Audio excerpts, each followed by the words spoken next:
You want to do the kickoff? Sure. All right. Hey, everybody. I'm Eric, And I'm Justin. and this is Sonic Bloom Live. Is that how we do it? It is how we do it. Yeah. All right. Yeah. Sonic Bloom Live. Anyways, I'll do the rest of it because I don't trust Sure. you on the other one. Yeah.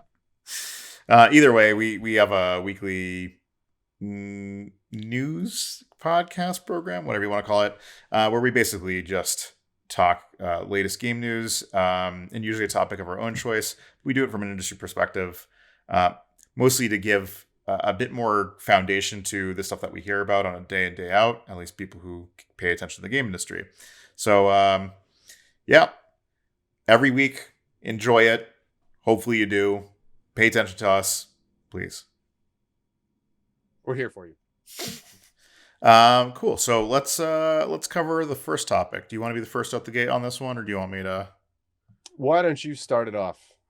All right. So as we kind of mentioned, Warner Brothers Media is being merged with Discovery, with AT&T sort of releasing their content, it's really a strategy for them to create a streaming platform that will rival Disney and Netflix.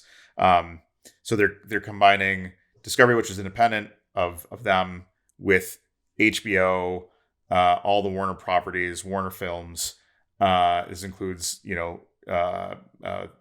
TBS, and it also includes Cartoon Network and anything that was like Warner Brothers cartoons as well. So all of that, but in with that, it included all of their game properties or game companies, which includes Turbine, or whatever they were renamed to, TT Games.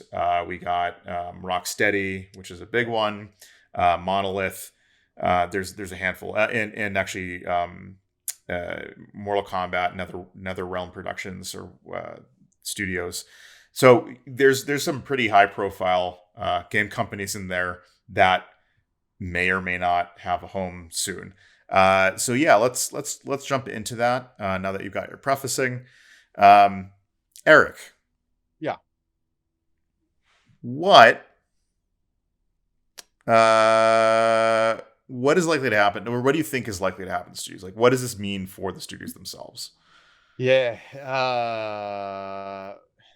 It goes, well, it's hard to say. My gut tells me that they're very nervous right now.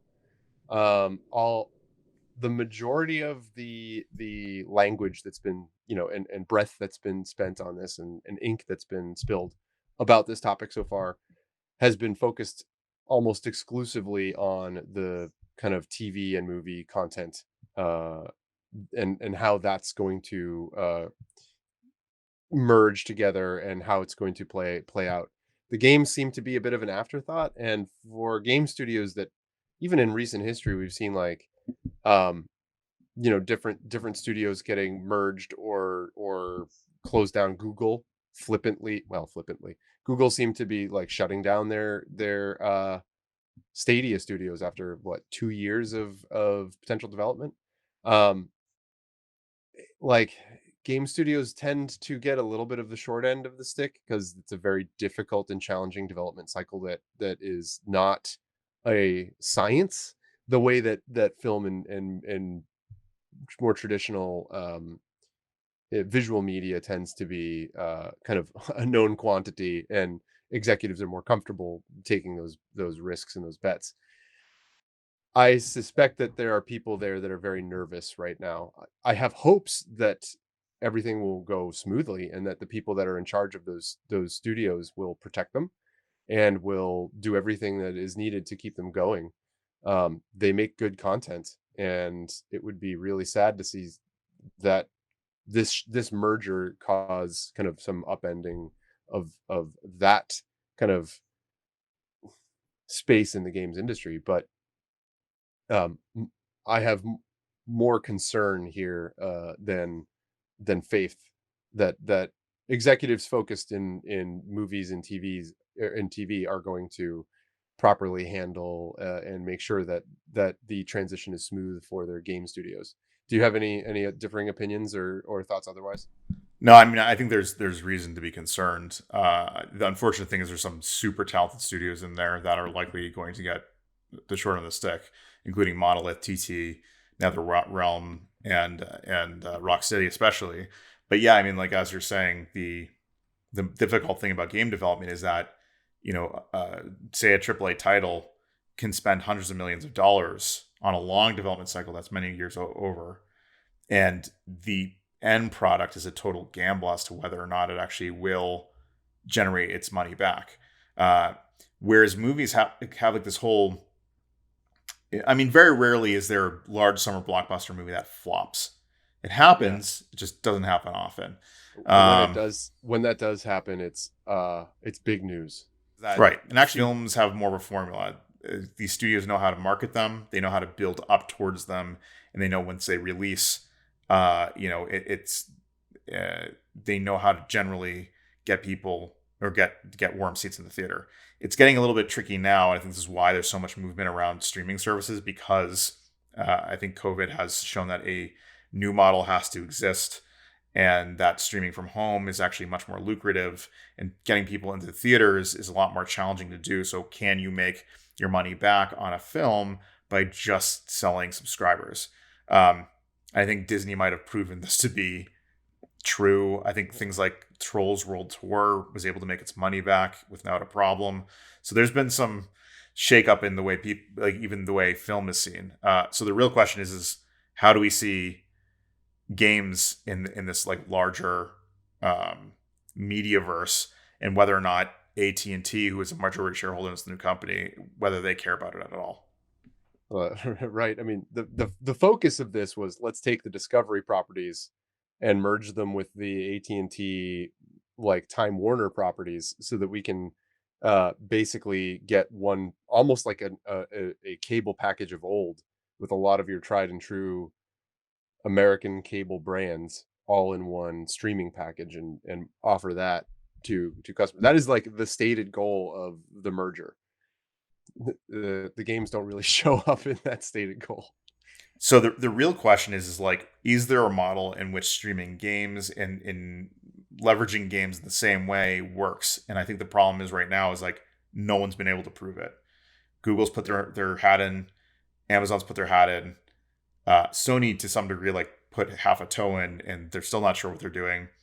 And Microsoft is the only one going at it in earnest, and it may pay off. But basically, for companies like AT&T, who care more than anything else about maintaining their shareholders' value, uh, look at gaming as like a ugly stepchild that they do not want to deal with until someone else figures out a financial model that makes sense, and then they'll get in the game again. But until now, it's the same thing with streaming, right? Like Netflix had to prove the model that you can actually do something with it, and then 10 years later they're like, okay, we can do this.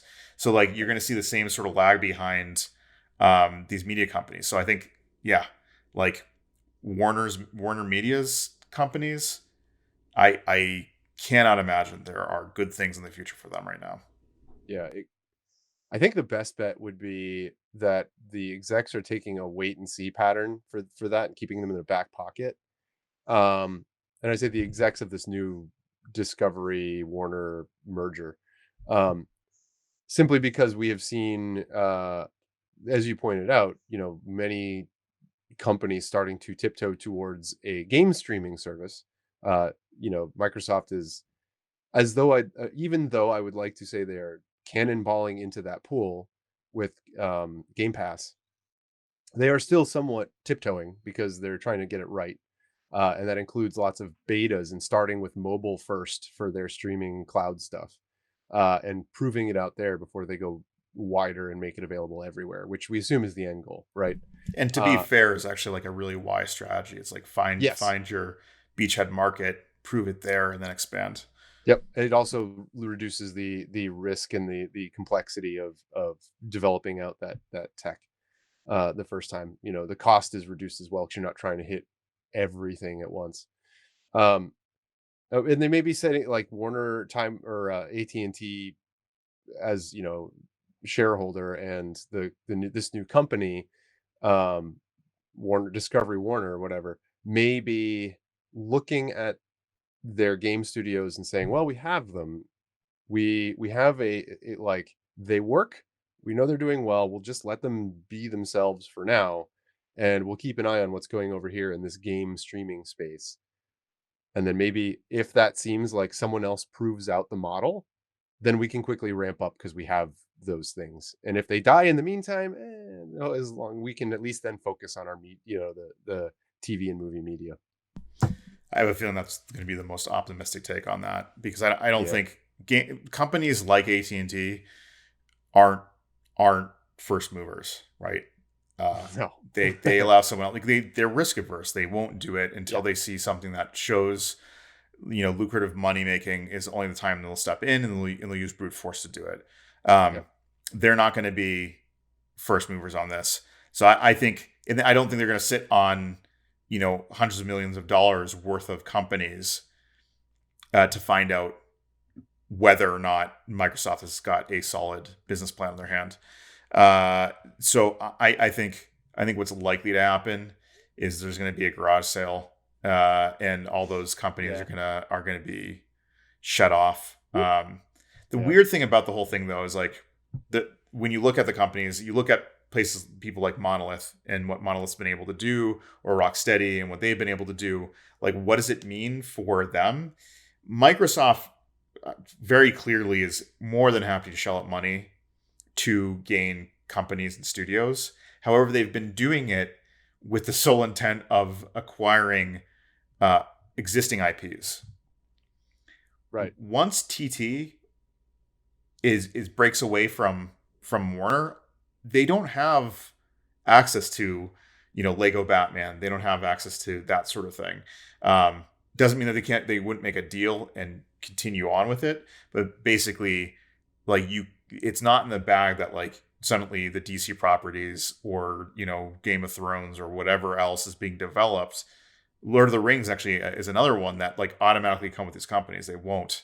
They're still Warner companies and Warner properties, and new deals would have to be made with Microsoft in order to, have Rocksteady make like another Batman game. Any other thoughts on that? No, I think it's good. I mean, there's almost a segue into our next section here, which, like, I've been trying to hold off from going down that route, so we can get through the meat of that other piece first. But Yeah, this is a media uh, heavy news segment this it, it week. it is, and I think that's a rather telling, kind of, I don't know, vein in the zeitgeist, if that makes sense. If there's a turn of phrase for this, but basically, like, if you put your thumb on the pulse of what's going on in the industry right now, this seems to be one of those pulses coming through, and that is the whole idea about bringing games and other forms of, music and TV and movies all together, perhaps into one package? Question mark. Yeah, Uh, yeah. I mean, there's a lot of really questionable things going on, in not least of which, like, was exacerbated by the pandemic. But basically, like, the way I see it is that we were already seeing, like, media being shaken up. Then with the movie studios being really heavily shaken because of COVID, everybody's going, like, actually, we do need these media platforms. And seeing Disney get into the game is forcing other companies to say, like, we have to take streaming seriously. It can't just be like a side package or anything else. It has to be our primary focus with our media, the way we distribute media. And with that now is looking at games.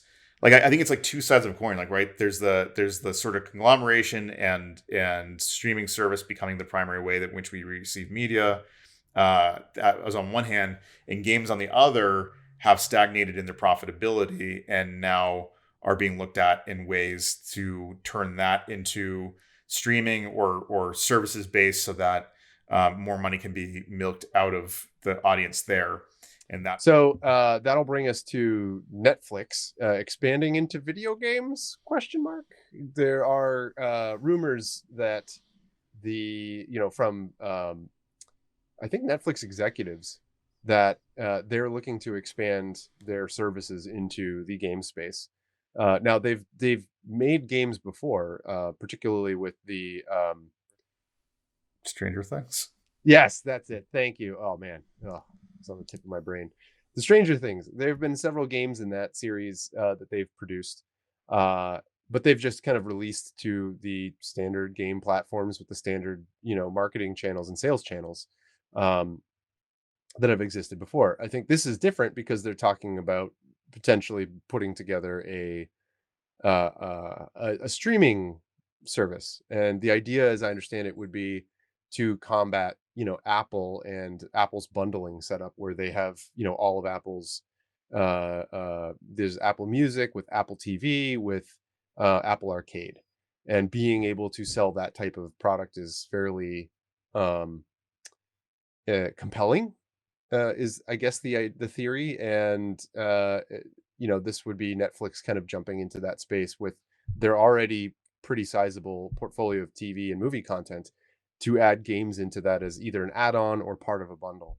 Um, uh, Justin, why would Netflix want to get into gaming? After we just talked about AT&T, with Discovery Warner looking at this and being perhaps, arms distance away.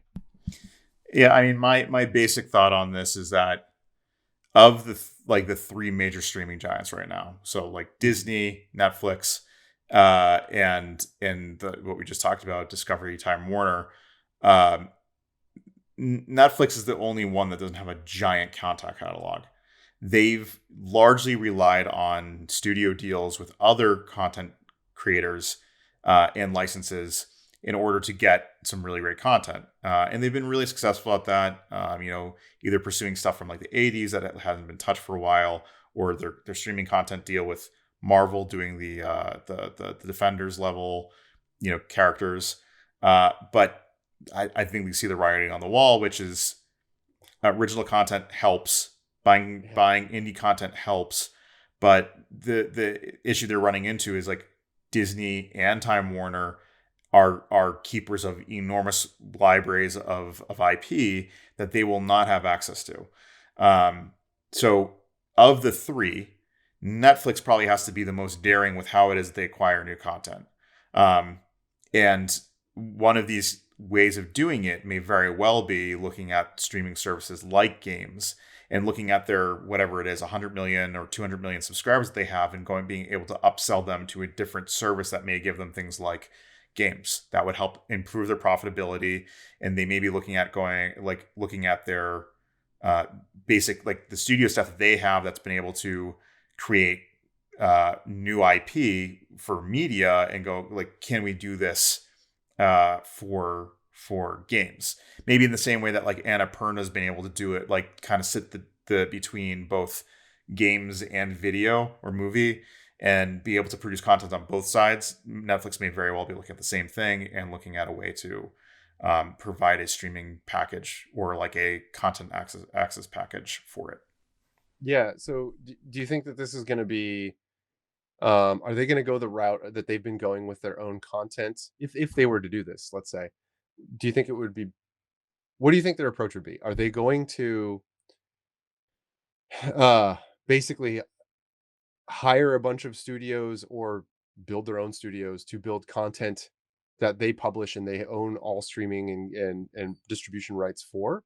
Or is this something that they're going to go a route similar to what Apple does, where they will court indie studios and a bunch of other companies to have them treat the Netflix gaming service as the delivery service, but that there won't be any exclusivity in terms of where that content shows up, or maybe timed exclusivity? I mean, I wouldn't be surprised if they carry a similar model to their media streaming platform, which is to Sure. say, provide a vehicle for independent developers to release their content. Um, Whereas Netflix can, they do some sort of profit sharing system with that, but also putting significant amount of their resources towards uh, producing for the exclusive content rights to indie titles and their own content and whatever else. And like you said before, they have some strong IP now. Like they've managed in a very short period of time to create some like really successful streaming IP, like Yeah. Stranger Things, like Love, Death, and Robots, like stuff like that, that has a really solid following behind it. and turning those into games as well. So um, yeah, I mean, I wouldn't be surprised if Netflix starts getting a lot more aggressive with acquiring indie developers and producing their own content soon. Do you If think that we're going to see an X Cloud or Xbox Cloud type service here, or is this going to be more of a kind of an Apple arcade where you download the game onto your service, which I guess Game Pass covers both of those, but is it like download to play and install, or is it stream from their servers? I mean, well, actually, I'll let you take a stab at that. Like, Okay. what do you think is the most likely thing here? Yeah, I think their whole backbone is probably developed for streaming content. And, if you're thinking about Netflix and all the places that they show up, one of the things that they've done very, very well and it has enabled them to be so ubiquitous is that they've made their app front ends ubiquitous.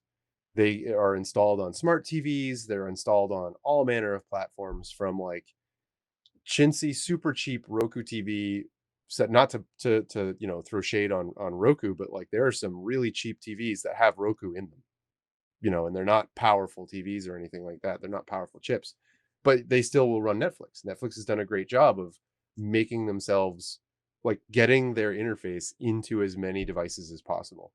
And I think if they're going to go that route, it really makes sense for them to not have to download and install on a local device, and just push that out into the cloud where all the heavy processing and heavy lifting is done in the cloud, and the interface that you get is what you would see there. I think, That's my take on it. Do you have thoughts? I mean, yeah, I think ultimately that's where most gaming is going to be going, one way or another. Yeah. There's the question of, is like the technical difficulty of it, which has not proven to be an easy problem to solve. Yeah. I don't know if Netflix is really equipped to solve that problem right now. So maybe you might see something like the original Netflix rollout, where it was like used to be like, we distribute you discs to you, in the same way that like Redbox or GameFly does things currently. Fair. Um, Yeah. Yeah. but I And don't how really Netflix know. started. I mean, I think ultimately the goal would be is you do not need specific devices. And that's Right. also what Microsoft is pursuing. That's also what Yep. Sony's pursuing. So ultimately it goes there. I just don't know how quick they're going to be able to get there. Should I move on to our last topic, our last or news item? Yes, I do. I'll kick this one off for All you. right, do it. Thank you. All right. So PlayStation Pictures, which is the film arm of PlayStation's like expansion into film and TV, it has been making headlines mostly because The Last of Us. They're obviously exploring, and I think they're in production of that HBO TV show. They have they're already filmed Uncharted. Hmm. They recently announced that they are optioning Ghost of Tsushima, and there's been rumors about God of War, although that's definitely not confirmed. But basically, you see Sony like I think investing more money than any movie studio has before into turning video game properties into film and trying to do it in a way that's not going to be cheesy. The We'll big see. thing is that the guy who's heading up the pictures is also the guy that has been heading up Sony Worldwide Studios. Um, PlayStation Worldwide Studios. yeah, PlayStation Worldwide Studios. Yeah. And so his direct statement is, if you let me read this, is we have three objectives: grow audience size for games, bring product to Sony Pictures, and showcase collaboration. Do you want to go over what you think those three things mean? I do. Yeah. So the first one, grow audience size for games. That's well, actually, all of these are straightforward. And that's one of the things that makes this such an awesome quote. Is this he just came right out and confirmed a lot of stuff all at once, which is um their strategy here and their goal is we have games, we have a lot of content. We want to use this effectively as a marketing way to reach more, broaden our audience. This is going to be a way for them. They're looking at this saying, okay, if we can do the Uncharted game or excuse me movie well, then that may theoretically get people excited to check out the games, and therefore we have this back catalog of 4 or 5 games now that they can check out, and we'll get more sales there. If it does well, we'll see another Uncharted game in that series, and we'll see more sales, more brand loyalty, and that you know, um, Uncharted being the first one, since this whole PlayStation Productions kind of um, conglomerate ish kind of this umbrella unit in Sony has been established. It's their first thing, so it'll be interesting to see uh, what comes of that. And I'm sure that they in their pipeline they'll be adjusting, course correcting as they learn from their initial outings. Um, but yeah, grows the audience size for games. Let's bring in more players. Bring product to Sony Pictures. Sony Pictures is, the non-game wing of things. They're the ones who are in control of, say, Spider-Man, from the Marvel universe. They still own the rights to movie adaptations with that character, and it's that studio or that wing of Sony that is in charge of making those films. And the game content, if it proves to be, first of all, their game content is already known to be popular in the game space. If they can then take that and make it popular in the movie space as well, then there's already an inbuilt audience in the game space that they can lean on to know we're going to get some percentage of those players to be viewers. So that's already some known set of amount of people. But this would also appear as fresh content, fresh movies, new content, new stories for people who aren't familiar with the games. And this is broadening the scope and the portfolio of Sony Pictures. And we talked here a few weeks ago about Sony bringing in, some video content into PlayStation Plus. Well, here we go with making more video content that might find its way back into that service. So it's all kind of potentially feeding into it itself, and then showcasing collaboration. We suspect that there already has been quite a bit of collaboration with the recent kind of cinematic, narrative driven game experiences that have come out of Sony's studios. That a lot of that may have been, at least consulted. Those projects, those games may have been consulted on by people from within the Sony Pictures units, like within that umbrella of the overall Sony corporation. So if they've already been dipping their toes in that collaboration, what happens when suddenly they're even tighter knit and the games are benefiting from staffing in the Sony Pictures side of things, and the Sony Pictures side of things are getting information about the content that's showing up from the game studios, like Uncharted, about what they know resonates with the players. What is it about the characters that those players care about? That's the kind of input that we can finally start to see for the Sony Pictures side of things Do you think from the this is game. going to lead to better quality film content? Because I think the real risk here is, and actually they say that in the interview with I'm not even gonna try his name because it's Yes, Assad. yeah, Assad Mr. Assad. Kizibash. Um, Kizibosh, yeah.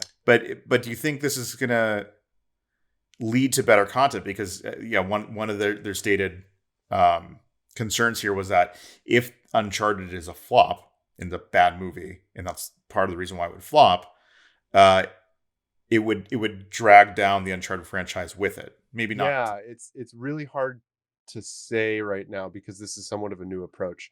I would say if we look at history, I'm not so concerned about that. And the reason I say that is the Ratchet and Clank film that came out a few years ago, 2017, 2018, something like that, did terribly.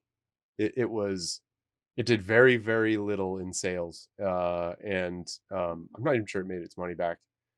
Uh, but it was very not well known. It tanked in the theaters. Um, and yet we still have a brand new Ratchet and Clank movie that people are excited, or game, brand new Ratchet and Clank game that people are excited about coming out in the next couple months. Is it less than a month now? I don't know. It's soon. Do you have any thoughts on that? No, just mainly that I think the real risk is that the experiment will to be proven to be terrible if their film studios manage to flub, making a handful of this content. Like you look at The Last of Us, like it's a hard piece of content to really mess up, but they do run the risk of angering the fans, having the angry fans drag down the launch of that content, and the content being not good enough to actually attract an audience behind it on HBO that would allow it to succeed. And if it fails, it's going to go in a long line of failed video game adaptations to movies that have occurred in the past, and are still occurring. Like, I mean, maybe you're a fan of the new Mortal Kombat movie, but it's still not a great movie by any means. Like, you can't sit there Yeah. and look at it and go, "That was a really amazing adaptation of these Piece of characters that we know." All right, right. let's cover our last topic. We'll Sure. keep this moving quickly. Yep. Um, all right, so the last topic we wanted to talk about was uh, basically we've already talked about the console shortages and what it means to um, you know or why it exists, why there is a console shortage. But I think we can cover two aspects of it, which is why uh, why does it continue to persist, and what does it mean for game development itself. Right. So I think the first thing is like, why does it continue to persist, Eric? Why is it that retailers have still not figured out this problem? Yeah, it's kind of tough to say. Um we've had months of this now. I think it goes right up the supply chain. There are there's pain throughout the entire supply chain. I mean, you and I know personally that trying to grab a PlayStation 5 is um one heck of a frustrating basically job that you sign up for. Um it, the crashing sites, we're what is it? 5, 6.5, 7 months into this, and websites still crash. They still can't. They don't know what to do with people making requests. And that's just on the like the last mile side of it. On the upstream issues, we have the silicon shortage causing all of the hardware to well, just not be available. So that Sony, as much as they have perhaps a ton of one of the components ready to go, there are some of the components of the system that they can't build enough of fast enough, or excuse me, build enough of fast enough in order to supply to their uh, their assembly lines in order to actually put the thing together finally and run through quality check and then ship to customers. Yeah, Uh, basically the scalper issue um, yeah, is still like hammering the problem. It's why I think the communication is still bad on the retailer side. That basically, if you make it predictable when things happen, then you can set up bots to handle the predictability. Still, there are bots that will ping sites repeatedly to be the first to know that a console is now available, and that means the bots will come in and swarm and take whatever available um, inventory there is. So that is still persisting.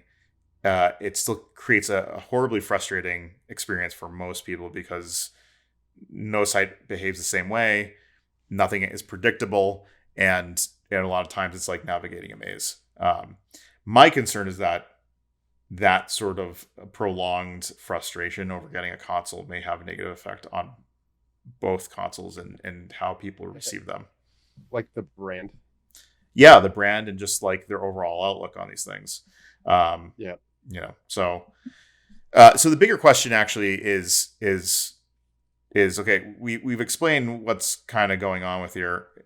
Do you think this is going to fundamentally change the way game developers approach this next generation, at least in the early stages?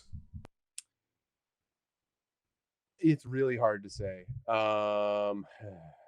They've had enough time during because the launch happened during COVID, and even it was by then it was 8, 9 months into COVID.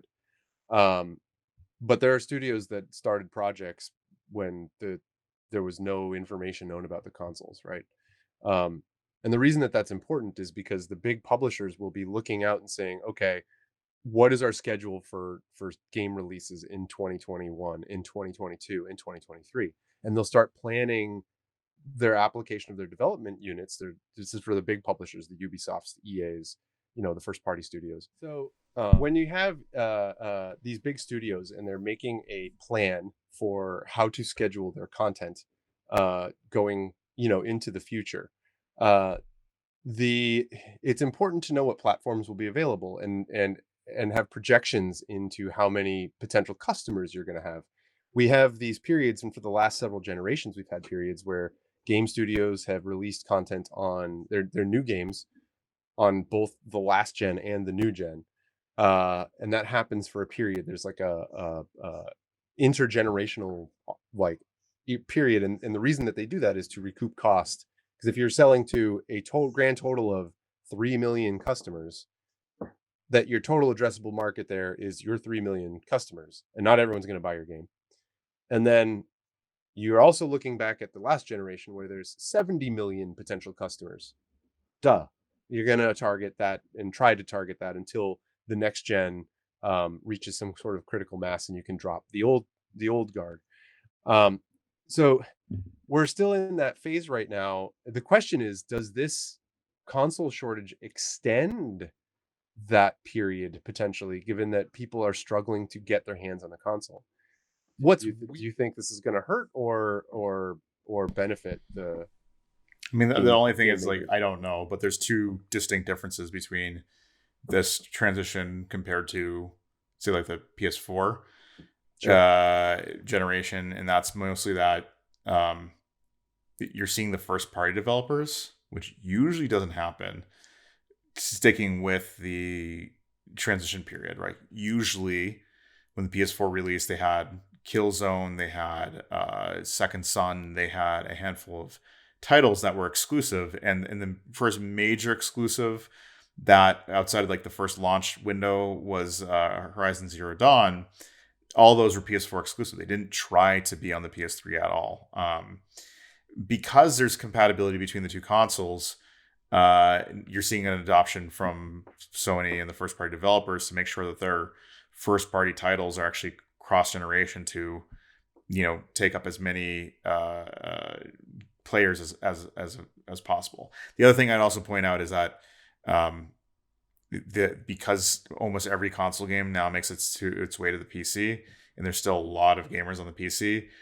It's another way to recoup costs, or at least not lose as much, is releasing it on the PC and making it available there. So for third party developers, that might have released Assassin's Creed on the PS3, PS4, may be able to target just the PS5 and Xbox Series X as well as the PC in order to get that spread of gamers that they're looking for. Yeah. Are there any other questions you want to hit on before we call it? To sum it up, it's very likely not going to affect the chip shortage. Very likely will not affect the game development studios and publishers transition from previous gen to next gen, at least not by much. Yeah, I Very still think minimal there's a impact. good chance though that we see longer legs on the transition, Yep. for not just related to the shortage, but because the ease of making it available on both platforms Agreed. and on PC. So there just might Yep. not be a more willing move to have fully next gen games available in the near term. Like, it's probably going to be 2022, 23, where we start seeing like fully dedicated games that have been developed solely for the specifications of the PS5, Xbox Series X. All Cool. right. I think this was a good chat.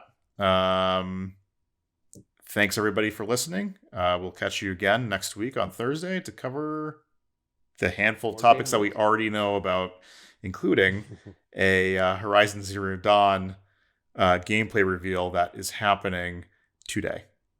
That's right. So we'll see you then. Until then, take care. See you later.